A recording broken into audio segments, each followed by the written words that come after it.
Hello ladies and gentlemen, just to introduce you to your review of the acids and alkalis topic. I will be going over all the key learning points for everything that you need for this topic for your GCSEs. Please be mindful of the hazard symbols on this slide because you will need to know those for your GCSE as well. Thank you.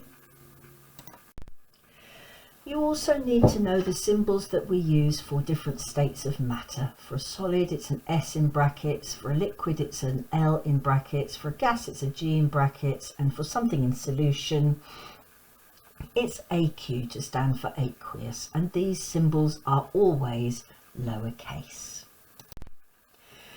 Now, if we think about a molecule of water, I'm sure that you're all aware that a molecule of water contains 2 atoms of hydrogen and 1 atom of oxygen bonded together, making it H2O.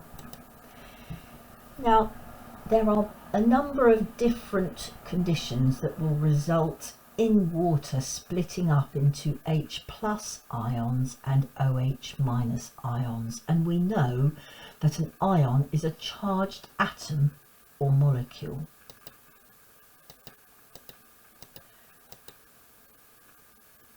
When water does split up into H plus ions and OH minus ions, the H plus ion has lost an electron. We know that loss makes you positively charged. The OH minus ion has gained this electron, and we know that gaining an electron gives you a negative charge because electrons are negatively charged. And if we've got more electrons than protons, we are negatively charged. And if we've got more protons than electrons, we are positively charged. We know that H plus ions cause acidity, and there are 3 acids that you need to know about. You need to know about hydrochloric acid, HCl. You need to know sulfuric acid, H2SO4, and you need to know nitric acid, HNO3. You need to know that they don't behave as acids until they're dissolved in water, and then they release their H plus ions and act like acids. When they do dissolve in water, it releases the ions in their both of the ions, both the positive and the negative ions in those acids, to give us H plus and Cl minus ions for hydrochloric acid, H plus and SO42 minus ions for sulfuric acid, and H plus plus NO3 minus ions for nitric acid. The key learning point for this is that for all of these 3 acids, it's the H plus ions in them that cause acidity. So try to remember those 3 acid names and try to remember these 3 formulae. OH minus ions cause alkalinity. Only soluble metal hydroxides are alkalis. And here are a few. Lithium hydroxide, sodium hydroxide, potassium hydroxide, calcium hydroxide and magnesium hydroxide. These are all soluble metal hydroxides that we call alkalis. These are alkalis as they dissolve in water, and when they dissolve in water they release OH minus ions. And as we did with acids, we can show the metal hydroxides splitting up into the ions they're made from, and the key learning point here is that it is hydroxide ions that cause alkalinity.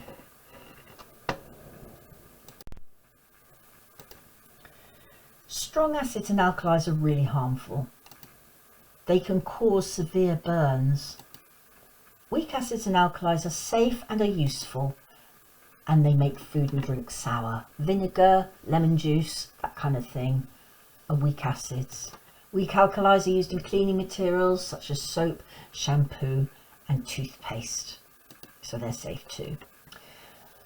As you know, we use indicators to show us whether a colourless solution is acid or alkali or even neutral. These three indicators give abrupt colour change, either acid or alkali, and you need to learn them. Litmus, red in acid, blue in alkali; methyl orange, red in acid, yellow in alkali; phenolphthalein, colourless in acid and pink in alkali.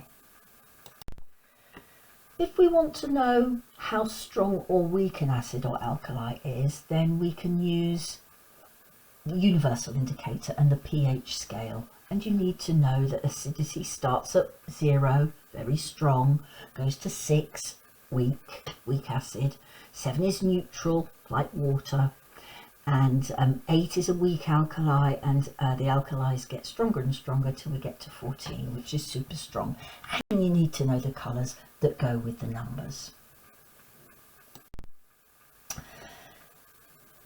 The acids and alkali topic is all about neutralisation, and when you put an alkali and an acid together, we make a salt and we make water. An alkali is a base that dissolves in water.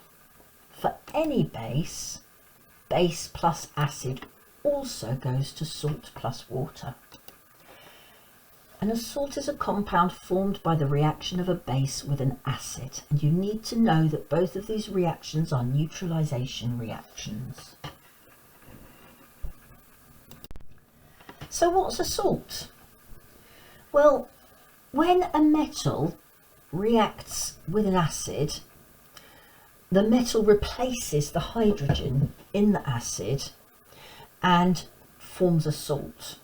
So a salt has got a non-metal part to it and a metal part to it, and they've come together by loss of electrons from the metal and gain of electrons from the non-metal.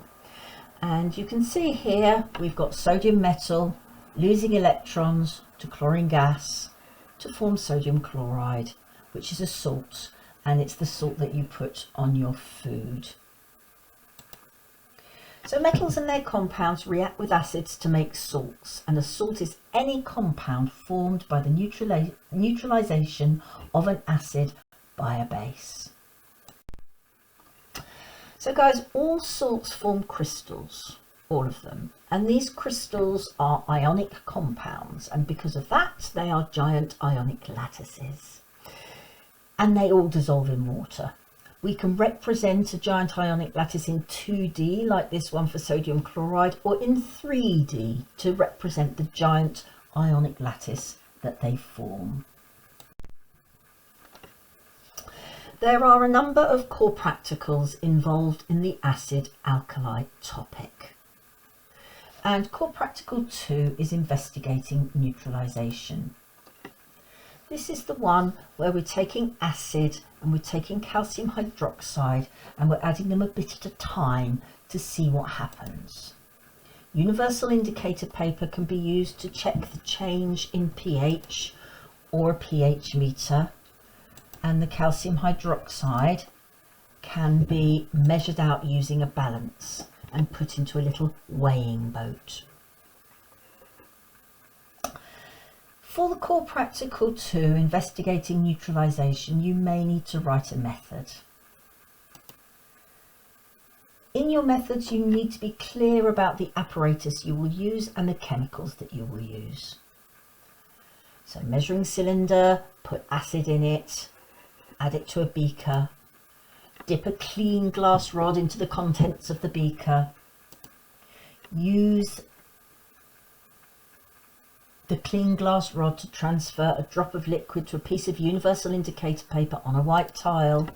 Wait 30 seconds, match the colour to a pH colour chart and record the estimated pH.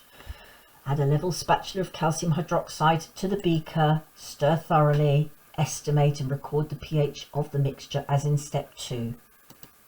Repeat steps 3 to 4 till there are no more changes in pH. Guys, improvements that can be made to this core practical. You could use a pH meter instead of universal indicator paper. You could use a weighing boat and a balance to weigh out your calcium hydroxide instead of using a spatula. Now, naming salts. There are about 5 different practicals that we did either as a class or as a demo in which you do need to name salts, and the basics of naming salts is a grade 3 task. So the name of any salt has 2 parts. The first part comes from the metal and the second part comes from the acid. Now we know hydrochloric acid produces chloride salts, and you can see here chlor is emphasized.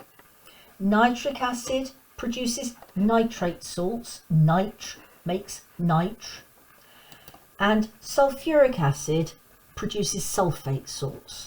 Sulf makes sulf. Okay? So, making salts 1, metal oxides.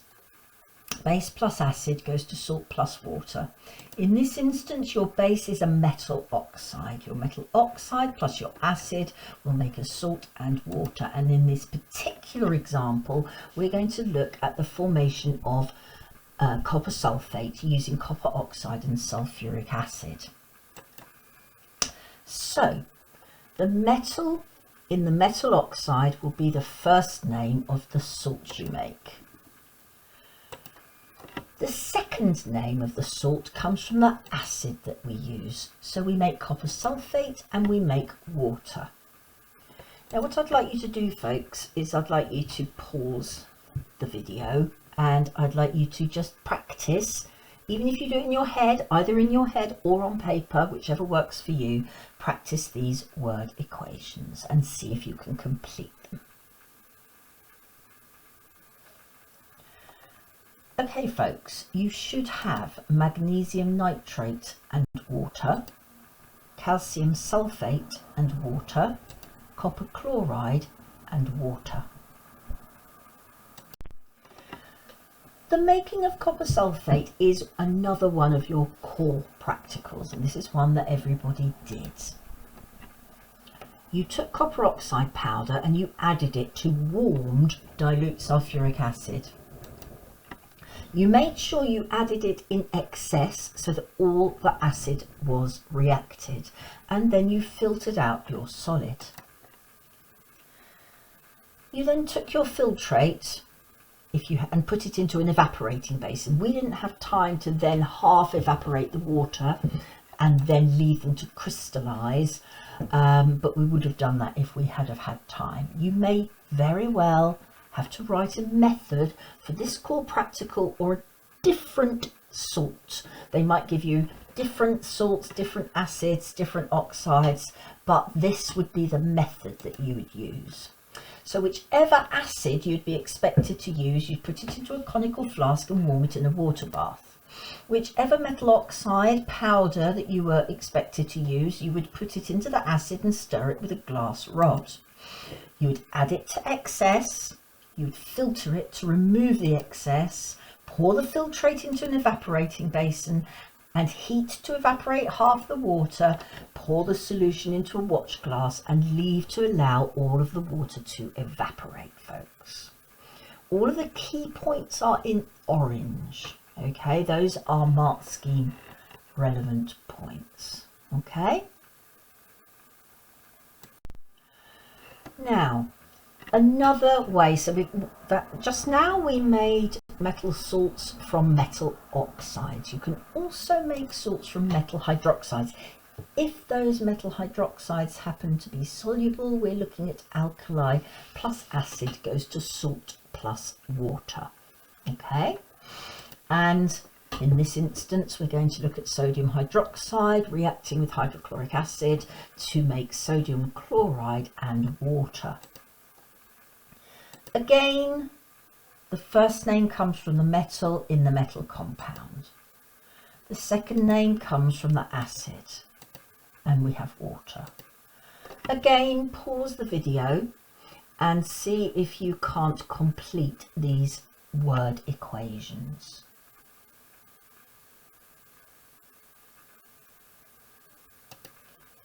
Lithium nitrate plus water, potassium sulfate plus water, calcium chloride plus water. Core Practical 5. Everybody did this core practical. In this core practical you need to be mindful of the names of the apparatus, and here we have got a pipette, and you used a pipette filler with the pipette. It's a special volumetric pipette, and you measured out your alkali and you popped it into your conical flask. You then put your acid into the burette, the other way round from these instructions. The acid does normally go into the burette and the alkali normally does go into the conical flask. And we did add a few drops of phenolphthalein indicator, which was pink for us because we had alkali in our conical flask. And then when there was the colour change, when we put just enough acid in, it went immediately colourless. You may need to write a method for this core practical. Use a pipette and pipette filler to add 25 centimetres cubed of dilute sodium hydroxide solution to a clean conical flask. Add a few drops of phenolphthalein indicator and put the conical flask on a white tile.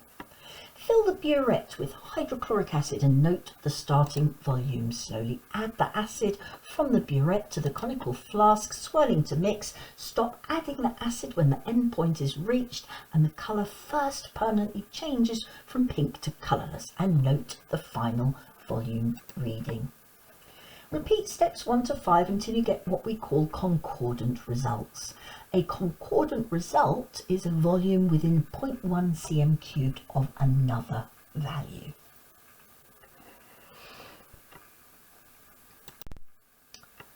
Okay, so we have made salts from metal oxides and we have made salts from metal hydroxides. But you can just make a salt by reacting metals directly with acids. Metal plus acid goes to salt plus hydrogen. If we're using a metal on its own and we're not using a metal compound, then the second product is hydrogen and not water. Here we have magnesium metal reacting with acid to make magnesium chloride and hydrogen that burns with a squeaky pop. Again, the first name of the salt made comes from the metal and the surname of the salt comes from the acid, and we make hydrogen. Again, pause the video and see if you can either verbally or on paper complete these word equations.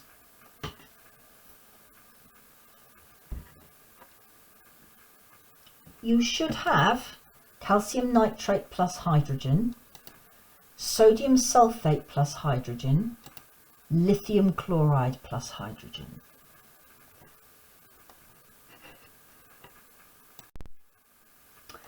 And guys, I think you all know that the test for hydrogen is a lighted splint, and the lighted splint makes the hydrogen burn with a squeaky pop.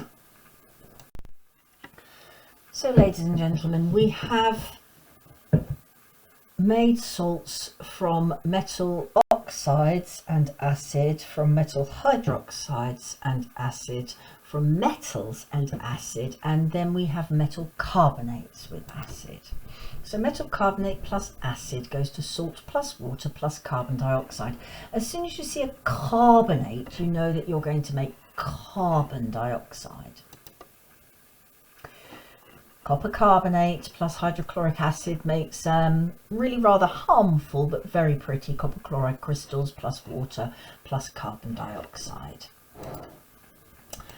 Again, your first name comes from the metal, your surname comes from the acid, and you make the other products. Again, pause the video and see if you can't just complete these three.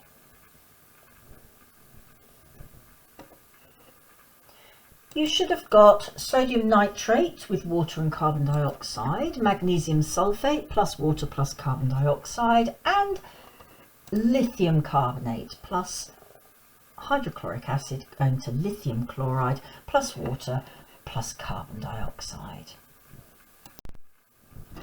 And of course we all know that the test for carbon dioxide is that carbon dioxide gas will turn lime water cloudy or milky. Okay, so we have made salts reacting with acids with metal oxides, reacting acids with metal hydroxides, reacting acids with metals, and reacting acids with metal carbonates. We can also make insoluble salts by reacting two salt solutions together. When we do that and we make an insoluble salt, the insoluble salt is called a precipitate. A precipitate is a solid formed when two solutions react together. Now, this table we had in class, if you remember, and you were really good at answering questions that were involved with this. And as I told you in class, you will never have to remember this table, but you might have to interpret it in an exam. Okay? So, 4 different method points for making insoluble salts from reacting salt solutions. Okay, you add soluble salts to water and you mix them. You filter them to remove the precipitate from the mixture. You wash the precipitate with distilled water to remove traces of solution, and then you dry the precipitate in an oven. Mix the two solutions in a beaker, filter, rinse, pour the washing through the funnel, pour distilled water over the precipitate and dry in a warm oven. So that's another method that you may have to write in an examination. When you're doing word equations for making an insoluble precipitate from reacting solutions, remember the surnames swap places. So lead nitrate and sodium chloride become lead chloride and sodium nitrate. Just make sure that you can do the other two quickly before I show you the answers. Copper carbonate and potassium sulfate, magnesium chloride and barium sulfate. Now folks, we know that we have solutions to start off with. Your table that you might be given in an exam would help you to work out which was the precipitate in the products. And I've done these ones for you. The precipitates are insoluble solids, the solutions have the salts dissolved into them. Okay? Now, we haven't had much of an opportunity to try balancing equations. They would mostly be on the higher paper, but you might get some on the foundation paper with either they'd be simple or there'd be lots of clues. Now, a symbol equation is a way of representing a chemical reaction that shows that you've got the same number of atoms on both sides of the equations. It's a way of demonstrating that conservation of mass, that atoms are not created or destroyed, they're just rearranged. A symbol equation will show you the simplest possible ratio of atoms, and it will show you that the reactant atoms will break apart, rearrange and form the product. And you need to be able to balance them to make sure that it shows that. So guys, if you can see here, if you can imagine, these are our reactants, this is our product. 2 red atoms making 1 red atom, 2 green atoms making 1. It don't work, they're not balanced. We have to add another whole molecule on the product side, and when we do that, The equation is now balanced and we have the same number of particles on both sides of our equation. And in this one, it could be H2 plus Cl2 forms 2 HCl. We're going to just look at a couple of examples. If we look at this one, Mg plus O2 goes to MgO. Let's count up the atoms on each side. We've got one magnesium making one magnesium, two oxygens making one. So that doesn't work. What we need to do is we need to think, well, what do we do to balance this out? The first thing that we might do is add a big 2. Please be mindful, ladies and gentlemen, you cannot add small numbers to balance equations. You can only add big numbers on the left. You can't add any small numbers. You can't change the molecule into a different kind of molecule. You adjust the totals. And we now have 2 magnesiums from 1, but our oxygens are balancing 2 from 2. So we've still got a little bit more work to do. What we then need to do is add another big 2 in front of the magnesium, adjust the totals again, and we now have 2 magnesiums making 2 magnesiums, 2 oxygens making 2 oxygens. Both sides have equal numbers of atoms. The equation is balanced. Okay. If we look at this one here, I've simplified it for you slightly because the SO4 remains unchanged on both sides. So one sodium is making 2, one sulfate is making 1, and 3 hydrogens, 1, 2, 3, are making 2. So what do we do to balance this one? 2 sodium hydroxides, that gives us 2 sodiums and 2 sodiums.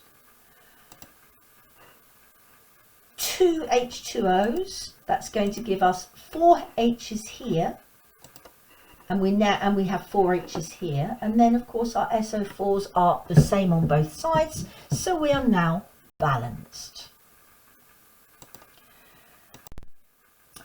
So in this one, calcium hydroxide plus nitric acid goes to calcium nitrate plus water. Again, the NO3 stays the same on both sides of the equation. So we won't split it up into its nitrogens and its oxygens. So we're going to look at the balancing of calcium, oxygen, hydrogen and nitrate. Okay, well, we've got 1 calcium making 1 calcium. That balances. 2 oxygens here making 1 oxygen here. 3 hydrogens making 2 hydrogens. And 1 nitrate making 2. So this is what we have to do. 2 in front of HNO3 gives us 4 hydrogens and 2 nitrates. 2 in front of H2O gives us 2 oxygens to balance out the 2 oxygens and 4 hydrogens to balance out the other side. Just see if you can get your head round it, and you can always go back and try and balance them again for those few that we've worked through. We will come back to this in year 11. If you are doing foundation, you may stop watching now, but if you're doing higher, you do need to watch this for a little bit longer. We know acidity is H plus and alkalinity is OH minus. We know that they come together in an ionic equation. H plus plus OH minus comes together to make H2O.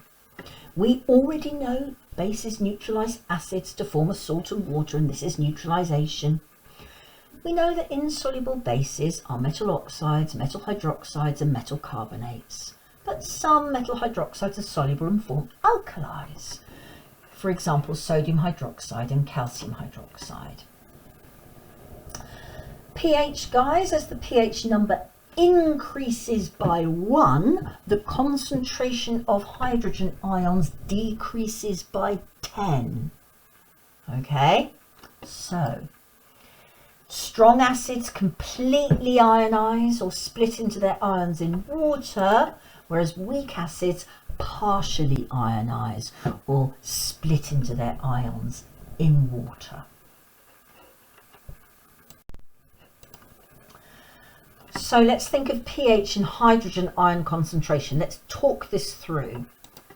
The pH of a solution is the measure of its concentration of hydrogen ions. The higher the concentration of H plus ions, the lower the pH.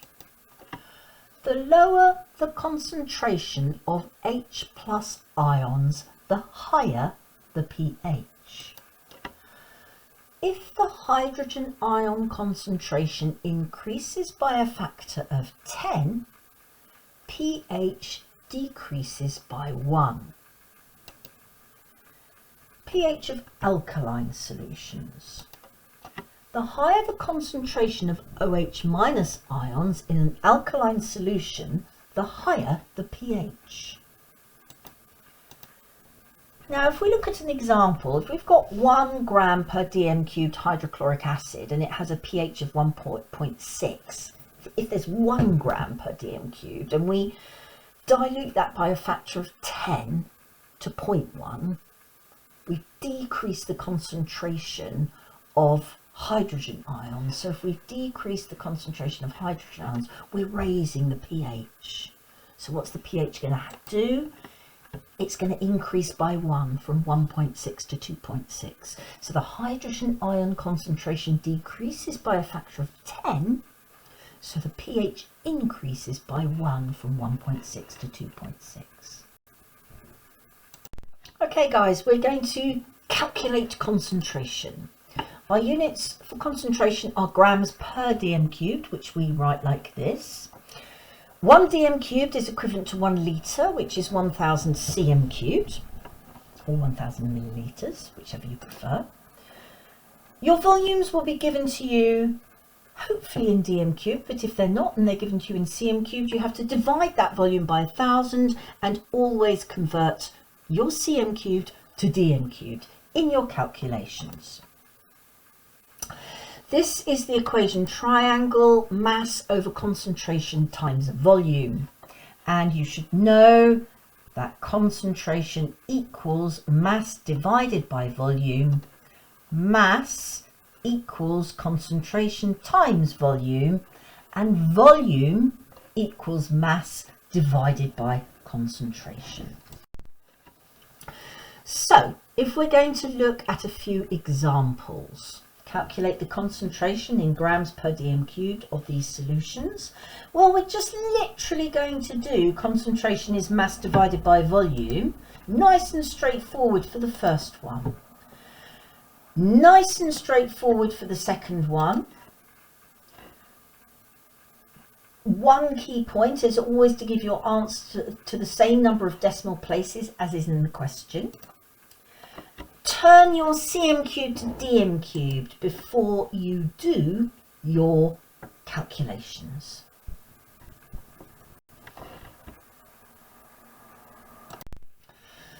Okay folks, this is super higher bit for acids and alkalis.